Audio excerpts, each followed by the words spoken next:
Qafqaz Universiteti 8 mart Beynəlxalq Qadınlar Günü münasibətilə mediada fəaliyyət göstərən qadınları bir araya topladı.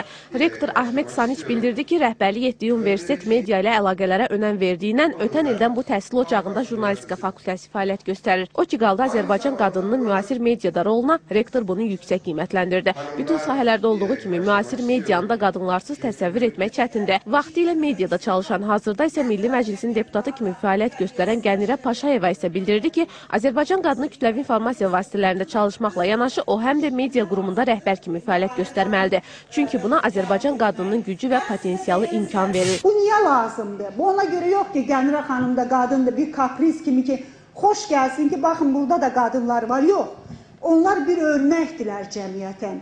Biz hər sahədə də medianın idarə edilməsi sahəsində də, kimin idarə edilməsi sahəsində də örnək qadınları göstərməli ki, qızlarımız onlardan örnəyi götürsün, daha da yaxşı inkişaf edər. Tədbirdə jurnalistikanın inkişafında qadınların rolu, qadın problemlərinin mediada işıqlandırılması, etik məsələlər, ekran efir materiallarının auditoriyaya təsir mövzuları müzakirə olundu. Sevinç İskəndərova, Vüqar Məmmədov.